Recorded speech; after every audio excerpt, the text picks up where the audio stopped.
le ascoltatrici e a tutti gli ascoltatori da Giulio Cainarca e ben trovati all'appuntamento con la rassegna stampa. È venerdì 11 aprile. Berlusconi ai servizi sociali, tra virgolette, è il titolo d'apertura del Corriere della Sera. La procura dice sì alla difesa, esclusa la detenzione domiciliare, un passo verso l'agibilità politica, decisione prevista martedì. Sollievo dell'ex premier. Altro titolo in taglio alto: colpo a Formigoni, sequestrati i conti per l'inchiesta sulla sanità di fronte al rinvio a giudizio lo scorso 3 marzo per l'ipotesi di associazione a delinquere finalizzata alla corruzione. Roberto Formigoni disse di essere puro come acqua di fonte. Ieri, in seguito all'inchiesta sulla sanità, l'ex governatore lombardo si è visto sequestrare tutti i conti in banca, meno uno, la villa in Sardegna in località Liliccioli ad Arzachena, frazioni di altre proprietà immobiliari a Lecco e 3 auto, fino a 49 milioni di euro. Il che non vuol dire che Formigoni ha accumulato 49 milioni di euro, vuol dire che i magistrati hanno sequestrato tutto ciò che Formigoni ha a disposizione, tranne il conto sul quale l'attuale senatore Formigoni percepisce ciò che non può essere vincolato, cioè l'indennità parlamentare mensile di 5.300 euro netti, la diaria, il rimborso e tutto ciò che è connesso all'attuale funzione presidente della Commissione Agricoltura del Senato. Questo non vuol dire appunto che Formigoni abbia 49 milioni di euro sui conti, anzi lui dice ho soltanto 18 euro, ho poca roba, pochissima, e quindi non è un'equivalenza quella 49 milioni uguale ciò che Formigoni ha accumulato. È ciò che la procura chiede come danno stimato secondo le indagini, tutte da dimostrare nel processo. Questo per essere chiari, perché altrimenti i titoli inducono in errore, uno pensa Formigoni aveva 49 milioni sui conti correnti. È la procura che chiede, per eventuali danni futuri da dimostrare in processo, sequestri fino all'ammontare di 49 milioni. Tanto Formigoni dice ho 18 euro, vogliono farmi passare per Paperone, dice Roberto Formigoni. Fa parte della strategia e della violenza diffamatoria che mi hanno colpito.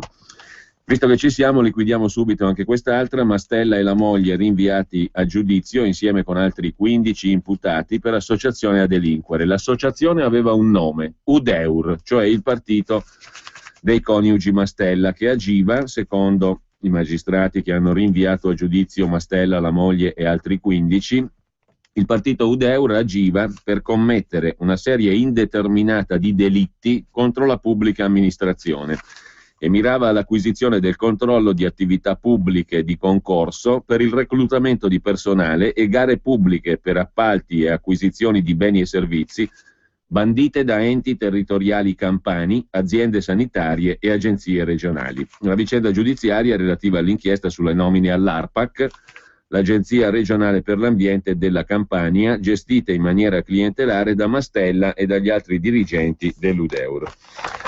Questo per quanto riguarda i 3 casi giudiziari, per così dire, del giorno: Berlusconi, Formigoni, Mastella. A centropagina però sul Corriere della Sera c'è la foto di Chiara Gambirasio, c'è il DNA, non c'è il colpevole. L'uomo che ha ucciso nel 2010 Chiara Gambirasio è figlio illegittimo di Giuseppe Guerinoni, autista morto nel 99. Il suo DNA ha una compatibilità del 99,99% con una macchia di sangue trovata sul corpo della ragazza. Quindi Guerinoni è il padre di Ignoto 1, cioè il killer, che è per l'appunto ignoto più che mai. Di lui si sa tutto tranne il nome, una maledizione, scrive il Corriere. Che poi dà l'addio a Befera, anzi è Befera che dà l'addio allo Stato italiano a maggio. Doveva già essere pensionato da un tot di tempo, non poco, c'è stata fatta un'eccezione per lui, lo ha fatto sapere in tutti i modi, vuole andare in pensione. Poteva già farlo, anzi per legge era obbligato a farlo, ma si è fatta una deroga. Ad ogni modo Attilio Befera, direttore generale dell'Agenzia delle Entrate, presidente di Equitalia, lascerà l'incarico. Non avrà bisogno di dimettersi perché il suo mandato, il secondo, scade il 29 giugno quando compirà 68 anni. Befera probabilmente lascerà prima, visto che il 24 maggio scade il termine entro il quale il governo deve confermare o no gli alti dirigenti dello Stato. Il governo Renzi, conclusa nei prossimi giorni la prima tornata di nomine nelle grandi aziende pubbliche Eni, Enel, Finmeccanica, dovrà trovare il successore di Mister Fisco, che in 6 anni ha recuperato 65 miliardi di gettito evaso. E anche qui non vuol dire che sono entrate nelle casse dello Stato 65 miliardi, ma che quella era la richiesta, tutto sommato, possiamo definirla così. Quelli che sono entrati sono molti di meno. Comunque, a chiudere la prima pagina del Corriere della Sera c'è la storia di Io e Giuseppe, una storia normale. Dopo la sentenza di Grosseto sulle nozze gay, il racconto di una convivenza. A Stefano Bucci, giornalista del Corriere della Sera, abbiamo chiesto di raccontare la storia del suo matrimonio, scrive il Corriere in prima pagina. Intanto la Procura però ha impugnato l'ordinanza sulle nozze gay, in dissenso con la decisione che ordina al Comune l'iscrizione nel registro dello Stato civile del matrimonio celebrato a New York. Il pubblico ministero di Grosseto, Verusio, impugnerà, cioè andrà contro l'ordinanza del Tribunale che ha imposto la trascrizione nei registri comunali del matrimonio fra Stefano e Giuseppe celebrato a New York nel dicembre 2012. Il PM dice: non capisco come il Tribunale abbia potuto interpretare a suo modo una sentenza della Cassazione che è molto chiara e vieta in Italia la trascrizione di matrimoni fra persone dello stesso sesso. L'ordinanza del Tribunale era stata semplice: il matrimonio fra persone dello stesso sesso non è contrario all'ordine pubblico. Il giudice ha anche ricordato che il matrimonio celebrato all'estero è valido, quanto alla forma, se considerato tale dalla legge del luogo dove si celebra, e aveva chiuso il cerchio chiedendo al Comune di Grosseto di trascrivere l'atto. Ma il PM dice c'è una sentenza di Cassazione chiarissima che vieta in Italia la trascrizione di matrimoni fra persone dello stesso sesso. Mentre Stefano Bucci racconta appunto la storia di lui e Giuseppe insieme, storia di una coppia e di una vita normali. Il giornalista del Corriere lo racconta a pagina 23. Questi temi di prima pagina del Corriere. Vediamo subito anche l'editoriale firmato da Angelo Panebianco sull'altra questione di questa settimana, la fecondazione eterologa, 10 anni dopo come un secolo. Ora che con la sua sentenza la Corte Costituzionale ha dichiarato illegittimo il divieto di fecondazione eterologa, seppellendo la legge 40 varata nel 2004, si può fare un confronto fra il clima di allora e quello di oggi, scrive il professor Panebianco nell'editoriale del Corriere della Sera. Nel 2004, quando la legge fu approvata dal Parlamento, e ancora nel 2005, quando ci fu il referendum, il paese si spaccò in due, venne trascinato in uno scontro di civiltà. Il fronte che vinse allora e che adesso esce sconfitto sembra quasi silente. Poche isolate sono state le voci cattoliche per criticare la sentenza. La Chiesa sembra orientata a scegliere una condotta prudente, di implicita accettazione del risultato. Cos'è cambiato? Diverse cose nella Chiesa, nella società, nella politica italiana. Nella Chiesa il cambiamento si chiama Francesco.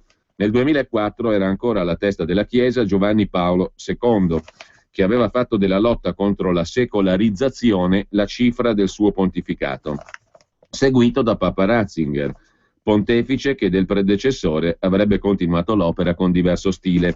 Quelli che giornalisticamente sono chiamati temi etici, in sostanza i temi della famiglia naturale, erano al centro delle preoccupazioni e delle azioni di quei papi e della Chiesa. Papa Francesco ha fatto altre scelte. Non ha abbandonato la difesa di principio della famiglia naturale, ma ha chiarito che non su quei temi avrebbe caratterizzato la sua azione.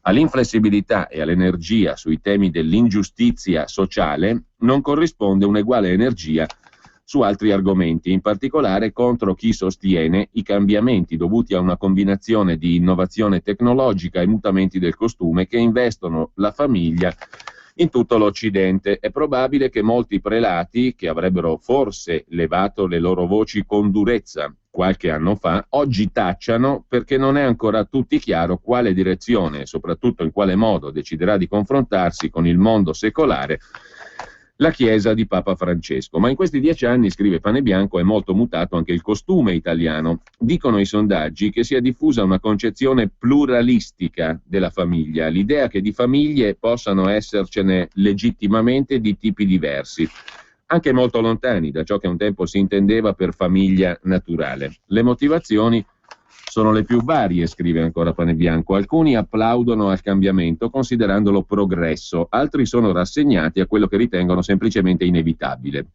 Laddove il cambiamento è favorito, come nel caso dell'impianto di ovuli fecondati dalla tecnologia, è idea diffusa che resistere al cambiamento sia inutile. La tecnica, quando si sposa col mercato, ha una forza irresistibile, prima o poi travolge qualunque argine. E ci sono infine le vicissitudini della politica italiana, e della nostra malandata democrazia. Il caso della legge 40 è un buon punto d'osservazione. Documentava ieri il Corriere che nel corso di questi 10 anni ben 32 sentenze hanno smantellato la legge sulla fecondazione pezzo per pezzo, attraverso un lungo lavoro compiuto dai tribunali e dalla Corte Costituzionale. Ciò è accaduto alla legge 40 ed è accaduto ad altre leggi su altri temi. È bene? È male? Quel che è certo, scrive Angelo Panebianco, è che gli spazi di decisione degli organi rappresentativi, dei luoghi deputati alla rappresentanza della volontà popolare, così come si manifesta attraverso libere elezioni, sono ormai assai ristretti, cioè decidono molto di più i tribunali che non i parlamenti. Potremmo dire che la politica propone e l'organo giurisdizionale, cioè la giustizia e i tribunali, dispone. Ma si dice c'è il vincolo di costituzionalità. Sarà, osserva Panebianco, ma occorre perlomeno riconoscere che si tratta di un vincolo elastico, variamente interpretabile, tant'è vero che sulla legge 40 la Corte Costituzionale si è spaccata in due, 8 contro 7. E il vincolo risulta più o meno stringente a seconda di quanto debole oppure forte, screditata o rispettata risulti la politica rappresentativa. Se per esempio la politica fosse stata forte, la Corte Costituzionale non si sarebbe mai potuta permettere l'invasione di campo che ha fatto sentenziando sulla legge elettorale. Una buona ragione per ridare credibilità alla politica rappresentativa è anche quella di allentare il vincolo, di non spostare definitivamente su tribunali, corti e funzionari il monopolio dell'interpretazione della volontà popolare. A proposito di costume, conclude Panebianco, va segnalato quanto siano stati inappropriati certi commenti sulla sentenza della Corte in materia di fecondazione. È legittimo pensare come si vuole, non lo è immiserire questioni così essenziali per la vita sociale, tutto appiattendo e tutto riducendo a uno scontro fra amanti del progresso e oscurantisti. Siccome la questione posta da Panebianco è la volontà popolare, un referendum su questo tema non sarebbe la cosa migliore? Sempre poi dal primo piano del Corriere della Sera, lasciata la questione di Berlusconi alle prime 2 pagine, con una curiosità, a pagina 3 del Corriere c'è il ritratto della dirigente che sorveglierà Berlusconi. Il suo ufficio dista pochi passi da San Vittore, si chiama Severina Panarello e il suo obiettivo è quello di tenere il carcere molto lontano dalle vite dei suoi 4.200 clienti. La messinese Panarello, 51 anni, scrive il Corriere, è la direttrice dell'ufficio esecuzione penale esterna di Milano e Lodi. A lei e alla sua equipe di 46 assistenti sociali è in carico il futuro di Berlusconi, dirigente del Ministero della Giustizia, 68.500 euro di stipendio, scrive il Corriere. Severina Panarello è laureata in giurisprudenza alla Statale di Milano, diploma di laurea di assistente sociale all'Università di Messina. Prima di guidare l'ufficio di Milano è stata a Brescia e Bergamo, sempre all'insegna del principio: l'unica alternativa al sistema carcerario e al sovraffollamento sono le misure alternative. La percentuale di recidiva per chi è stato messo alle misure alternative scende al 15%, per chi sconta la pena solo in carcere è dell'80%. L'ufficio di Milano per l'esecuzione esterna delle pene, quello che ha in carico anche Berlusconi, ha in carico 4.133 persone, il doppio di quelle seguite nel 2013. In questi uffici si svolgeranno i colloqui periodici con assistenti sociali, psicologi e criminologi che dovranno verificare il percorso di reinserimento di Berlusconi nella società durante i 9 mesi di affido ai servizi sociali. Questa è francamente quasi ridicola, ma comunque lasciamo questa questione per andare invece alle promesse di taglia qui, taglia là, riduci, razionalizza, sfoltisci. Il primo taglio sarà per il Consiglio Nazionale Economia e Lavoro, il CNEL, addio indennità, congelamento degli assegni per i consiglieri, previsti quasi 4 milioni di risparmi, ma i dipendenti del CNEL rimarranno nella pubblica amministrazione. 25.000 euro lordi l'importo dell'indennità per i consiglieri del Consiglio Nazionale Economia e Lavoro.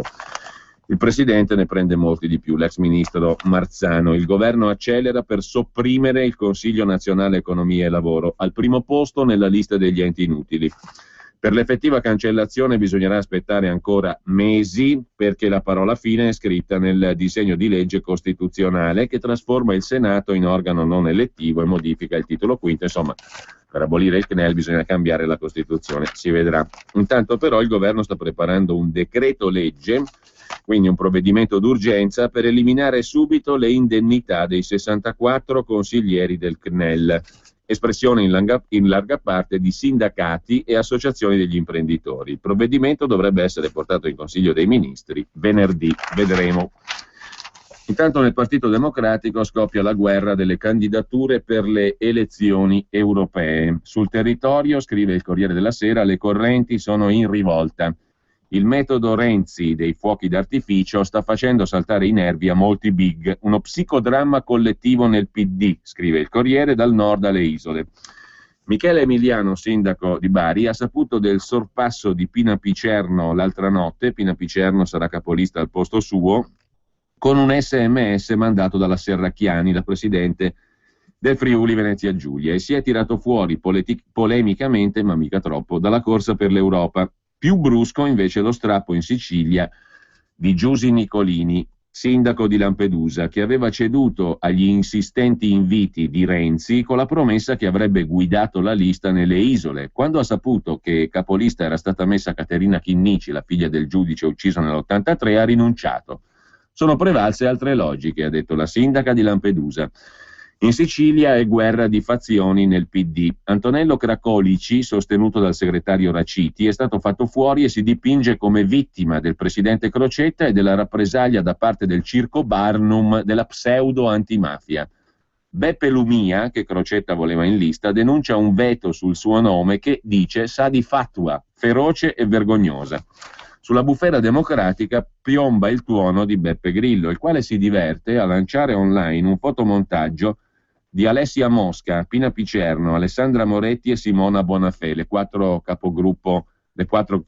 capolista del PD alle prossime elezioni europee. Sono donne usate a fini di marketing secondo la miglior tradizione berlusconiana. 4 veline, scrive Beppe Grillo, e Renzi a fare il gabibbo, una presa per il culo ma tinta di rosa. La campagna elettorale è iniziata e non all'insegna del fair play. Grillo vergogna, replica la lettiana Mosca, testa di serie nel nord-ovest. Picerno twitta, ci sentiamo il 26 maggio, Beppuzzo, e l'unica carta velina che riconoscerai sarà quella utile ad asciugarti i lacrimoni. Le europee, scrive il Corriere, saranno una sfida a due, PD e Movimento 5 Stelle. C'è una breve intervista al sindaco di Bari Michele Emiliano, la Picerno al mio posto, politicamente è più anziana di me.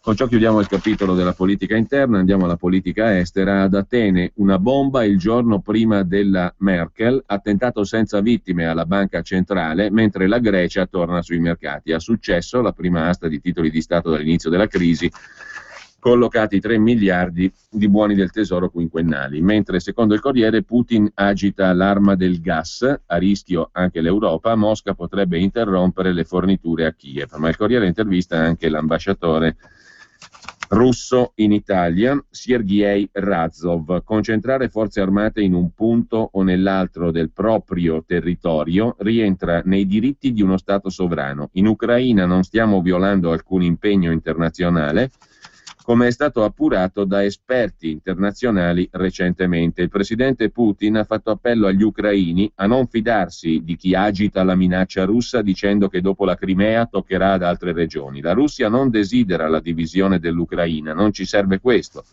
Purtroppo in Occidente molti vogliono accreditare la falsa immagine di Mosca come forza occupante, nemica e non partner, dice Sergei Razov al Corriere della Sera. È da quasi un anno ambasciatore della Federazione Russa in Italia. Mosca condivide la preoccupazione per il fatto che a Donetsk, come nelle altre grandi città dell'Ucraina orientale, la situazione sia lontana dalla normalità. Però il disordine è stato provocato non da Mosca, ma dalla politica delle autorità di Kiev. È il rifiuto del dialogo con la popolazione della riva sinistra del Dniepr ad aver prodotto azioni di risposta altrettanto radicali.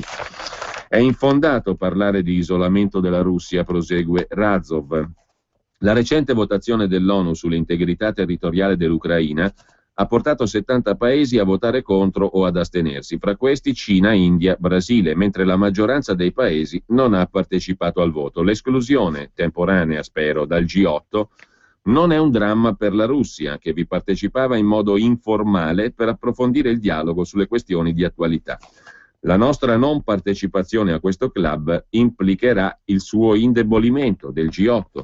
Quanto alle sanzioni, la pressione esercitata non è piacevole. Se si estendesse all'ambito economico-finanziario, comporterebbe per noi perdite secche, ma va ricordato che le sanzioni sono arma a doppio taglio e che lo scambio commerciale tra Unione Europea e Russia supera i 400 miliardi di dollari all'anno. Sempre dal Corriere della Sera, andiamo rapidamente alle pagine di cronaca, la questione dei nodi irrisolti dopo la sentenza della Corte Costituzionale sulla fecondazione eterologa. I figli potranno cercare i genitori biologici? I dilemmi dell'eterologa, meno paesi garantiscono l'anonimato, problemi del legislatore dopo la consulta. Per i giuristi le regole esistono già nella legge 40, per la politica invece vanno riscritte.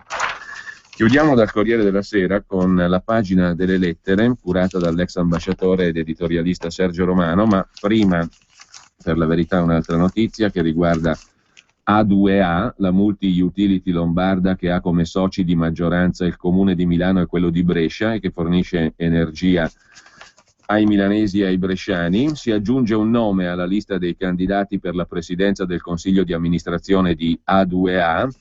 In base alla nuova governance, l'indicazione del presidente spetta al Comune di Milano, mentre la scelta dell'amministratore delegato è congiunta tra i due soci, Milano-Brescia. L'Ordine degli Avvocati di Milano ha presentato la candidatura del bresciano ciellino Graziano Tarantini, attuale presidente del Consiglio di gestione di A2A ed ex presidente del Consiglio di sorveglianza. Un avvocato, si legge nella motivazione, che si è distinto per competenze.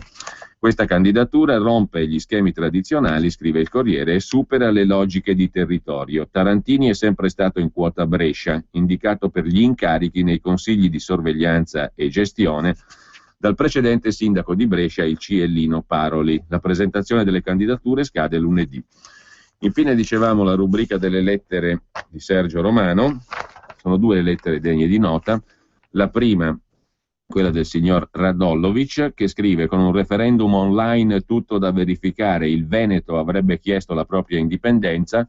Domanda, subito dopo aver abbandonato l'Italia, con quali capitali si autogestirebbe? Con quale ruolo si inserirebbe a livello europeo?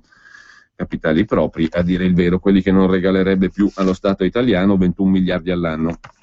Ad ogni modo, risponde Sergio Romano, credo che i secessionisti veneti, come altri europei che hanno lo stesso obiettivo, ragionino più o meno così. Scrivono nella colonna degli attivi il prodotto interno lordo della regione e i redditi ottenuti dalle aziende nell'ultimo anno finanziario. Scrivono nella colonna dei passivi l'ammontare delle tasse pagate allo Stato centrale nello stesso periodo. Sottraggono la seconda cifra alla prima e puntano il dito sulla somma che la loro regione potrebbe usare se non dovesse mandare a Roma una quota importante della loro ricchezza. Ma non si chiedono quanta parte di questa ricchezza sia dovuta agli aiuti diretti e indiretti garantiti dall'appartenenza a uno Stato più grande. Penso alle infrastrutture, alla rappresentanza degli interessi nazionali all'estero, alla sicurezza di fronte a pericoli internazionali, perché tutti sanno che l'Austria vuol far guerra per riannettersi il Veneto e così la Svizzera, ai servizi pubblici su scala nazionale, dalle poste alle protezione civile. Immagino le obiezioni. La giustizia scoraggia imprenditori e cittadini per la sua biblica lentezza. La burocrazia è grigia, ottusa, indifferente al problema della produttività, piena di privilegi. Le infrastrutture arrivano sempre in ritardo. È vero, scrive Sergio Romano, ma se cercassero di immaginare quali e quanti servizi dopo la secessione la loro regione dovrebbe realizzare con proprio personale e proprio denaro, constaterebbero che l'indipendenza è molto complicata e costosa. Complicata perché la regione Veneto deve prepararsi ad affrontare nuove responsabilità senza avere in molti casi competenze necessarie. Costosa perché sul suo bilancio peserebbero spese nuove e una quota del debito pubblico nazionale. Esiste infine un problema morale. Le obiezioni fin qui fatte sono tranquillamente superabili, ovviamente. Il problema dunque è morale, scrive Sergio Romano. Ogni Stato è fondato sul principio di solidarietà. Gli Stati Uniti non esisterebbero se un ciclone nel Texas o un tifone in Louisiana non facessero scattare la macchina dell'intervento federale. La Gran Bretagna non esisterebbe se le ultime alluvioni non avessero provocato la mobilitazione dei servizi pubblici. Si sta insieme anche per darsi una mano a vicenda. Andarsene in un momento di crisi non è il modo migliore per iniziare il nuovo percorso politico. Il Doge della Serenissima, di cui i Veneti si considerano legittimi eredi, non approverebbe. Questa è grossa, Sergio Romano, questa è grossa. Cosa ne pensano i Veneti di questa bella risposta di Sergio Romano? Mentre c'è un altro signore, Luigi Romano, e Sergio Romano dice preciso che l'omonimia è puramente casuale, che scrive: caro Romano, a Sergio, scrive Luigi, se si esce dall'euro, oltre all'impatto sul debito pubblico, vi sono conseguenze ancora più devastanti. Nel nostro paese ci sono 5 milioni e mezzo e oltre di partite IVA, oltre il 95% sono piccole e medie imprese con meno di 9 dipendenti, debolissime. Se si ritornasse alla lira, i debiti in bilancio delle imprese da 1936,27 lire contro un euro passerebbero in pochi giorni a 3-4 mila lire per un euro. I mercati monetari certamente non accetterebbero 1936,27 lire per un euro. La svalutazione sarebbe immediata, tassi di interesse che schizzerebbero verso l'alto, i debiti in bilancio si moltiplicherebbero per 2 o per 3, i patrimoni netti delle imprese da positivi diventerebbero negativi e o si fallisce o si fanno aumenti di capitale. Chi presterebbe denaro? A che tasso?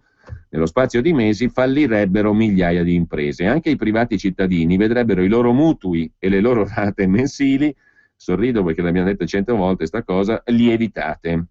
Molte piccole e medie banche rischierebbero di fallire, il crollo del paese, un'instabilità sociale mai vista prima.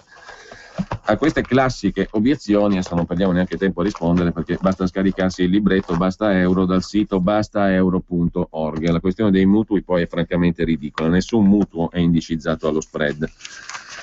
Che se ne dica, sono indicizzati ai tassi di interesse Euribor. Comunque lasciamo perdere, una lettura anche veloce per il weekend del libro bastaeuro.org è consigliabile, diciamo così, insieme al fatto che domenica prossima c'è l'incontro appunto a Bergamo, ne parleremo dopo. Intanto per la cronaca milanese del Corriere, la nuova società di handling della SEA apre ai privati, stiamo parlando di 2.300 lavoratori addetti allo smistamento bagagli negli aeroporti milanesi. L'operazione di apertura ai privati di SEA Handling dovrebbe avvenire in 12 mesi, rinnovabili una sola volta, e porterà all'ingresso nella SEA Handling di investitori privati terzi rispetto a SEA e comunque non collegati a enti o società pubbliche che acquisiscano una percentuale di minoranza pari al 20-30%. Questo è il segnale che ha chiesto la Commissione europea, spiegato in una lettera spedita dal ministro Lupi sugli impegni che la SEA intende assumere per rassicurare sulla cessazione delle attività di SEA Handling. Insomma, si apre ai privati, mentre l'attesa e annunciata visita del Premier Renzi a Milano comincia oggi pomeriggio, prima tappa Salone del Mobile e subito dopo incontro coi vertici Expo, insieme ai ministri Maurizio Martina, Maurizio Lupi. Se i tempi lo consentiranno, Renzi si fermerà all'Expo Gate, in costruzione in piazza Cairoli, dove lo attenderà il commissario Expo Giuseppe Sala. Certezze su tempi e fondi, chiede Milano, mentre arriva la moneta complementare della regione Lombardia. La moneta complementare arriva oggi. La giunta di Roberto Maroni darà il via libera al sistema sperimentale di compensazione multilaterale, un circuito per supportare gli scambi commerciali fra imprese fondato sul barter trading, una specie di baratto tra aziende con passaggio di debiti e crediti, acquisto o vendita di merci e servizi. Unità di misura e garanzia del sistema sarà appunto la moneta complementare. Grande sponsor dell'operazione, storica battaglia leghista questa fin dai tempi di Formigoni, grande sponsor dell'operazione l'allora numero 2 del Palazzo Lombardia, il leghista Andrea Gibelli. Lo stesso Carroccio ne ha fatto uno dei cavalli di battaglia per la corsa di Maroni alla guida della regione. La delibera indica in fin lombarda la finanziaria di Regione Lombardia il soggetto incaricato di coordinare la sperimentazione. Nulla di inedito. Qualcosa di simile esiste già in Svizzera con il VIR, in Francia con il Nantes, in Germania con il Chiemgauer e in Gran Bretagna con il Bristol Pound. Un modo per rilanciare l'economia, sostiene da sempre la Lega, e per affrancarsi dalla schiavitù dell'euro. Porterà a una fidelizzazione tra cliente e fornitore, la nuova moneta, favorirà il mercato di prossimità, aiuterà a superare le difficoltà delle imprese nell'accesso al credito. Sempre poi dal Corriere della Sera l'ultima segnalazione per Milano e Lombardia. Ad Agrate, Monza e Brianza ha firmato l'accordo salva posti per l'azienda Micron, cassa integrazione e trasferimenti per i lavoratori dell'azienda di Agrate. Dopo mesi di aspre trattative, no agli esuberi, garanzie col sostegno al reddito, investimenti in Italia nei prossimi anni. La Micron si è impegnata a evitare 85 licenziamenti, a realizzare 102 trasferimenti fra Italia ed estero con incentivi minimi di 30.000 euro. 14 persone hanno già lasciato l'azienda o ricollocate. Fino a 170 lavoratori saranno infine assorbiti da ST Microelectronics. E lasciamo il Corriere della Sera con un'altra lettera, stavolta a Isabella Bossi Fedrigotti, da parte di un milanese che abita in periferia. Si parla delle difficoltà di traffico per i lavori in corso per l'Expo, ma io vorrei manifestare, scrive il signor Alberto Monachesi, la mia soddisfazione perché mi piace vedere che si abbellisca la città pur creando problemi. Sono sforzi per offrire buona accoglienza ai tanti visitatori che magari ci faranno pubblicità, però ho anche un grande timore dettato dal fatto che questi lavori coinvolgono solo le parti centrali e più visitate della città, aumentando il divario con le periferie sempre più degradate. In periferia ci abito da 53 anni e negli ultimi 30, scrive il signor Alberto, ho assistito a un crescente disinteresse, incuria e assenza di controlli. Allora la porta di casa si chiudeva con 2 mandate e nessuno doveva preoccuparsi oltre. Poi è stato necessario fare porte blindate con serrature sempre più raffinate. Questo è un esempio per non annoiare con decine d'altri. Veniamo al punto. Perché tanto degrado in periferia? Penso prevalentemente per mancanza di controllo del territorio da parte della vigilanza. Vedere agenti in divisa che controllano, aiutano o reprimono è un messaggio per tutti quelli che, sentendosi impuniti, sono diventati arroganti e prepotenti. Si aggiunga il mancato decoro, la sporcizia, la maleducazione e l'assenza di rispetto del prossimo. Ora le donne si tolgono la collanina prima di uscire di casa per non dare esca e finir preda dei rapinatori. E tengono chiavi e documenti in tasca. Il territorio deve essere presidiato non da 2 vigili in galleria e alcuni altri per mezz'ora davanti alle scuole e per il resto tutti in fureria. 5 anni per la strada, in fureria per 35. Il male maggiore è che cresce il sentimento di sentirsi abbandonati e ci si rinchiude in casa. Ecco le 2 Milano.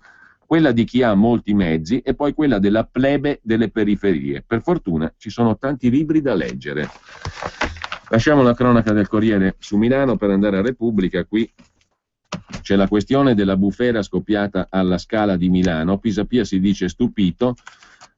Alla Scala la reazione alla notizia che il futuro sovrintendente Alexander Pereira ha acquistato per conto della Scala di Milano almeno 7 spettacoli dal Festival di Salisburgo, contribuendo a sanare conti dell'istituzione di cui è il numero 1 a Salisburgo fino a settembre, è stata di sconcerto. Insomma, il futuro direttore della Scala di Milano compra dal teatro presso il quale è direttore adesso e fa pagare naturalmente a Milano. Ho appreso della vicenda dalla stampa, sono rimasto stupito, ha detto il sindaco Pisapia.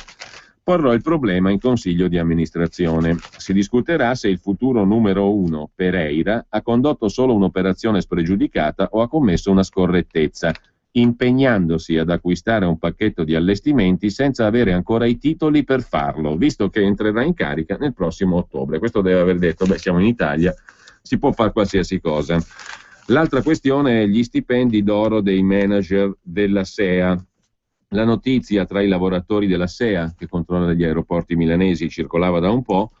Oggi, con il posto di lavoro in pericolo per la multa europea da 452 milioni a SEA Handling, la notizia è diventata oggetto di dibattito, soprattutto dopo le polemiche suscitate dalle dichiarazioni dell'amministratore delegato delle Ferrovie dello Stato Moretti, che aveva intimato al governo di non ridurre i suoi 870 mila euro di stipendio. Si chiedono i dipendenti della SEA: come si può chiedere a un lavoratore di tagliarsi lo stipendio o restare a casa quando in azienda ci sono almeno 3 manager che guadagnano cifre quasi milionarie? E in particolare uno che porta a casa 823.000 euro lordi all'anno?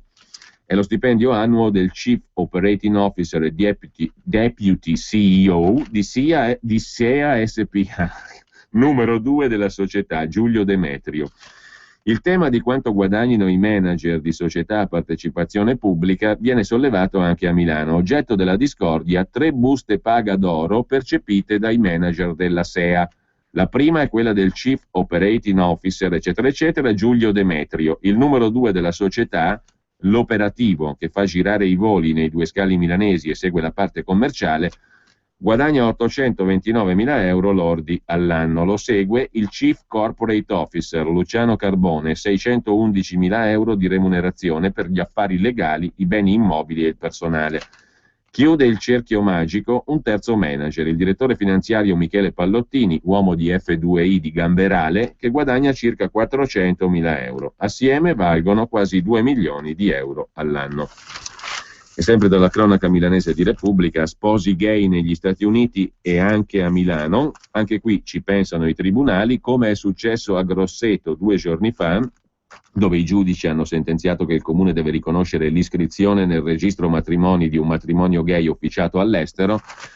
Anche a Milano è accaduto qualcosa di simile, ma stavolta è stata la questura ad eseguire, non il tribunale. È la storia di Alessandro e Jeremy, italiano il primo, americano il secondo, impelagati tra i controsensi della legge Bossi-Fini e l'assenza di norme che regolino i diritti civili, ma almeno c'è il lieto fine, ovvero la possibilità di vivere insieme nella stessa città e nella stessa casa, grazie a un matrimonio in fretta e furia a New York e al successivo ricongiungimento familiare, reso possibile grazie a una sentenza semisconosciuta che riconosce però la validità in Italia dei matrimoni officiati all'estero.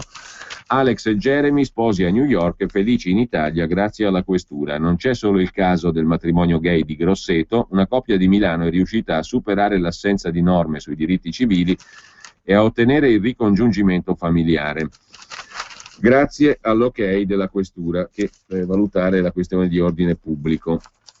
Lasciamo con ciò anche Repubblica per dare un'occhiata al giornale, sempre in cronaca milanese. Brega Massone, il chirurgo della clinica Santa Rita, condannato all'ergastolo, e a 100.000 euro ai parenti di un paziente morto. Risarcimenti in tutto per 600.000 euro, indennizi provvisori, 100.000 euro ai familiari di una paziente morta, fino a 50.000 per le vittime di lesione. E sempre dalla cronaca milanese del giornale: la moschea la faremo lo stesso, dicono i centri islamici che si riuniscono al Pala Sharp, preghiera di massa per chiedere un luogo di culto. E infine corretta la follia di Pisapia sul regolamento edilizio che prevedeva WC per disabili in ogni casa, è stata appunto cassata. Ma c'è qualcosa di bello da segnalare finalmente in cronaca lombarda sul Giorno. Perle del lago, nuclei medioevali, i gioielli nascosti della Lombardia. 10 comuni lombardi hanno conquistato il marchio di qualità del Touring Club italiano, riconoscimento riservato ai borghi più affascinanti con meno di 15.000 abitanti. Delle oltre 2.000 candidature presentate, solo 200 hanno superato la selezione e 10 hanno conquistato il marchio di qualità. Chiavenna, Menaggio, Torno, Gromo, Clusone, Bienno, Tignale, Gardone Riviera, Castellaro Lagusello e Sabbioneta. E lasciamo la cronaca lombarda per andare alla prima pagina di Repubblica. Qui, tanto per cambiare, si affaccia dall'uscio Silvio Berlusconi. Berlusconi si salva dai domiciliari. Evitata una guerra, commenta Renzi, la giustizia faccia il suo corso e Forza Italia faccia le riforme. Scandalo Formigoni, sequestrati 50 milioni e la villa in Sardegna, titola Repubblica, inducendo in errore il lettore, perché i 50 milioni non esistono, cioè la procura chiede fino a 50 milioni e intanto sequestra quel che c'è, e quel che c'è è molto molto meno, tanto per essere chiari e senza antipatie o simpatie preconcette, perché sequestrati 50 milioni uno capisce leggendo il titolo che hanno trovato 50 milioni, non ci sono. Mentre la manovra bis si affaccia, attenzione al portafogli, manovra bis nel 2015, forse prima, quasi 5 miliardi di tagli e tasse, capirai che novità. Dopo la spending, e questi sono nuovi, sono nuovissimi, è il novissimo che avanza, dopo la spending review di 4 miliardi, novissimi a parole mica tanto, perché per la verità è capitato in mano un articolo del 94, Sabino Cassese era ministro della funzione pubblica esattamente 20 anni fa. Se voi leggete l'articolo del Corriere della Sera del 25 febbraio 1994, vi ritrovate le stesse parole di Renzi oggi, cioè taglieremo, razionalizzeremo, privatizzeremo, con un elenco ancora più dettagliato, a dire il vero, dei famosi enti inutili, che nel frattempo sono tranquillamente sopravvissuti, anche perché dirlo è semplice, liquidarli è tutt'altro paio di maniche. Un'idea intelligente ce l'ha avuta un commentatore di Italia Oggi l'altro giorno, perché ha constatato che nonostante tutti i propositi di tutti i governi di abolire gli enti inutili, questi sono rimasti in vita, ce ne sono alcuni in liquidazione addirittura da 70 anni, 70. Non è questione di prima, seconda, terza, quarta o ottava repubblica.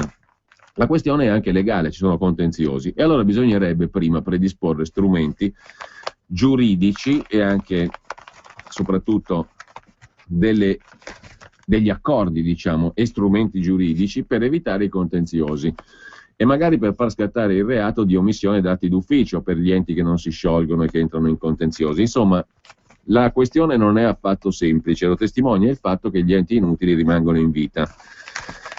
Per cui nel 94 è bellissimo l'elencazione che fa il ministro Cassese delle cose da fare. Sembra Renzi nel 2014, uguale. Intanto, dopo la spending review di 4 miliardi e mezzo per il bonus IRPEF, si profila una manovra di altri 4,8 miliardi. Questa è simpatica, vuol dire diamo al popolo bue, a parte del popolo bue, 4 miliardi e mezzo di bonus IRPEF e subito dopo gli facciamo pagare 4,8 miliardi di tasse in più. Niente male, così hanno 300 milioni in più ancora. I dettagli della cura, scrive Repubblica, mettendo cura tra virgolette, destinata a correggere i conti del 2015, sono indicati dal DEF con misure che saranno definite nel corso dell'estate. Detto per inciso. Qualcuno di voi ha avuto la malsana idea, certamente non ce l'ha avuta il 99% dei giornalisti e sono da capire, di andare a guardare dal sito del governo, di scaricarsi il DEF e il PNR, non è che sto parlando per sigle o siamo in una conversazione crittata, no, il DEF sta per Documento Economia e Finanza, sarebbe il documento base programmatico, perché sono belli i giornali, sono belle interviste e le parole, però se uno dice, concretamente di scritto cosa c'è? Perché le parole e le interviste sono fantastiche, c'è il sottosegretario Del Rio che ne dice di stupende di cose, bisogna giustamente evitare che ci sia lo spreco, lo sperpero, vabbè, benissimo, tutti d'accordo, aboliamo le cose inutili e non sprechiamo, fin lì siamo tutti d'accordo, poi si declinano questi concetti in 402 modi diversi, con parole più o meno impetuose, più o meno convincenti, più o meno seducenti, più o meno glamour, più o meno vendibili e vendute, però il concetto è abbastanza condivisibile da tutti. Eliminiamo il male, facciamo il bene, no? Tutto lì. E poi lo infiorettiamo il discorso in 1000 maniere diverse. Ma di scritto cosa c'è? Se uno si guarda il DEF, intanto si comincia a mettere le mani nei capelli perché sono 900 pagine o giù di lì. Una mole impressionante di cose scritte in puro burocratese, è un elenco di cose fatte e di cose poche da fare. Tra le cose da fare non c'è citato neanche un ente inutile per nome e per cognome, quindi se ne deve dedurre che cosa? Che quando il governo passa dalle parole non ai fatti, ma perlomeno agli scritti che dovrebbero dare più consistenza a ciò che si vuol fare e oltretutto sono contenuti in leggi, in documenti ufficiali del governo, addirittura quella roba lì va all'esame della Commissione europea e io non oso immaginare poi chi esamina cosa, perché leggersi quelle 900 pagine lì del DEF più il Piano Nazionale delle Riforme, quello è il PNR, anzi nel Piano Nazionale delle Riforme devono esserci le cose da fare per precise, cosa si fa di questo, questo e quest'altro. Voi provate a leggervelo e avrete la straordinaria sorpresa che quello è un elenco delle cose fatte dal governo Monti e dal governo Letta, con 4 annunci che sono i soliti, anzi meno del solito, perché per iscritto hanno messo molto meno di quello che dicono nelle interviste. E questo ci fa pensare naturalmente, adesso non sto parlando per partito preso, per antipatia politica, diciamo il governo, me ne frega niente che sia Renzi, destra, sinistra, centro, sopra, sotto, il governo ha messo nero su bianco nel DEF e nel Piano Nazionale Riforme molto meno di quello che vanno dicendo i ministri per le interviste e il Presidente del Consiglio in TV e altrove e via Twitter e compagnia cantante. Molto meno, punto primo. Quindi vuol dire che sono consapevoli per primi loro che queste qua sono tutte balle raccontate al popolo bue, ai giornali, annunci. In effetti quello che diceva, ve lo ricordate, l'ex ministro Barca intercettato con Vendola, con il finto Vendola, diceva questi fanno i fuochi d'artificio e poi la gente gli va dietro. Si accorgeranno tra un mese che sotto non c'è nulla, diceva Barca. Qualcuno forse si sta già accorgendo.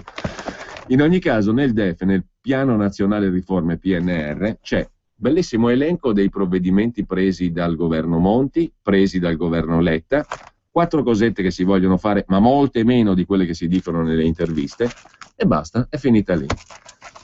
In un linguaggio osceno, francamente irreggibile, per 900 pagine o giù di lì, sono centinaia di pagine, tabelle, approfondimenti, c'è tutto quanto il possibile, i titoli ci sono tutti. Poi, salvo fare il sunto anche di quello che hanno fatto i governi precedenti, perché il DEF e il PNR sono per 4/5 roba dei 2 governi precedenti. Attenzione, non sono un documento programmatico, sono un documento riassuntivo, il DEF e il PNR, di quello che è stato fatto dai governi precedenti, salvo poi una tabellina che dice, ma questo lo sappiamo, che i 3/4, se non i 4/5 dei provvedimenti adottati dai governi precedenti sono ancora in attesa di attuazione, perché mancano i decreti attuativi, e la tabellina è chiarissima. E uno dice, possibile? Possibile sì, perché quello che è entrato a regime subito sono stati, questo l'abbiamo detto 100 volte ma è la verità, i provvedimenti fiscali, cioè quelli che hanno tolto IMU e compagnia cantante, le tasse aumentate, hanno tolto il soldo ai cittadini, quelli sono entrati in vigore. Tutto il resto è aria fritta. Quindi noi eravamo davanti al baratro nel novembre 2011, ci siamo evitati il baratro producendo aria fritta. In realtà l'unica cosa prodotta è stato un super prelievo dalle tasche del contribuente. Così ci siamo salvati dal baratro, all'antica. Altro che il salvatore della patria, il governo tecnico, l'unità nazionale, tutte queste storie qua. Leggetevi il DEF se ce la fate, è un'impresona di quelle terribili, però la scoperta è quella lì. Non è cambiato nulla rispetto alla gestione dell'antico, se non l'aumento delle tasse enorme. E ci si lamentava negli anni 90, vi ricordate? Pentapartito, i ladroni e compagnia bella. Questi qua cosa hanno fatto? Tra l'altro, il ladroneccio non è che sia finito, anzi. Comunque, lasciamo perdere tutte queste belle considerazioni, però il DEF, provate a farlo, andate sul sito del governo italiano, è facile da trovare, e vi scaricate questo documento, cosa che non hanno letto. Poi tra l'altro conferenza stampa di presentazione del DEF e del PNR alle 19:30, giusto per i TG, qualcuno l'ha notato. Il giorno dopo gli articoli dei giornali su quello che c'è scritto nel DEF e nel PNR, cioè in un documento che dovrebbe essere importante perché è un documento programmatico che va all'Unione Europea, che contiene cosa il governo vuole fare a breve e nei prossimi anni. Quindi un documento che in sé dovrebbe essere piuttosto importante. Benissimo. Alle 19:30 è presentato in conferenza stampa dal pirotecnico Premier e dal non poco meno pirotecnico Ministro dell'Economia. Ad ogni modo, come diavolo fa un giornale, un giornalista a leggersi 900 pagine più totte tabelle dalle 19:30 al momento in cui il giornale va in stampa e il giorno dopo avere già tutto pronto, se non affidandosi all'ufficio propaganda di Palazzo Chigi? Domanda pratica, terra terra. E intanto si continua a parlare non di quello che c'è veramente nel DEF e nel PNR, ma di quello che è stato annunciato in conferenza stampa in TV e in giro dal Presidente del Consiglio e dai suoi ministri, alcuni dei suoi ministri, perché gli altri manco sanno cosa c'è dentro il DEF. Qualcosa sa, credo, Padoa-Schioppa, scusate il lapsus assai freudiano, qualcosa sa Padoan, qualcosa sa Renzi, ma sa esattamente il riassunto. Secondo me non l'hanno letto neanche loro, perché è stato scritto, se voi lo leggete, dai burocrati del Ministero dell'Economia, che l'avevano già pronto lì da mesi, da prima che arrivasse Renzi, perché è una specie di riassuntone di quello che è stato fatto da Mario Monti e da Enrico Letta. Quel documento lì era già pronto. Peraltro se ne deduce benissimo che quel documento è carta straccia, inutile, non serve a nulla, altro che l'esame dell'Europa, il DEF, il Programma Nazionale Riforme. Abbiamo fatto un DEF rigoroso e serio, ha detto Renzi, i cittadini stanno capendo che stiamo cambiando. Voi ve lo leggete, ma guarda, potete farlo, solo che Renzi è particolarmente scrocco, come si dice a Milano, cioè furbo, perché tutti i provvedimenti li accompagna alla conferenzina stampa, al sunto della conferenzina, alle slide e al riassunto per i giornalisti. Il riassunto per i giornalisti, il riassuntino, lo schemino, è quello che è andato poi sui giornali. E lì c'è scritto quello che vogliono loro, non quello che poi trovate nel testo, esattamente come per il discorso del disegno di legge di riforma costituzionale, che è accompagnato sul sito del governo dalle slide, dal riassuntino e dalla conferenza stampa. Lì si dicono le cose. Voi andate a leggervi il testo e c'è dell'altro. Bisogna fare un pochino di fatica. I giornalisti dovrebbero farla, il cittadino non è tenuto del tutto a farla, però insomma potrebbe anche fare uno sforzo di curiosità. Non vi dico leggervi le 900 pagine, ma dargli una scorsa, così capite subito, anche senza entrare nel dettaglio, perché leggerla è impossibile, è un esercizio di masochismo che non è consigliabile per nessuno.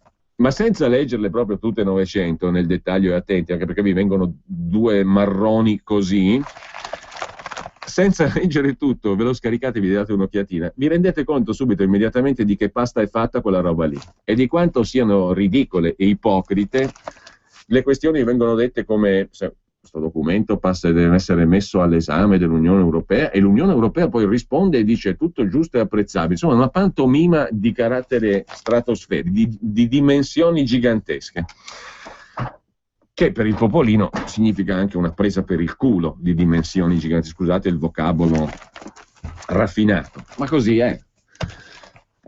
Passiamo alle altre questioni. Tanto arriva la manovrina, buttata lì a centro pagina, in prima pagina su Repubblica.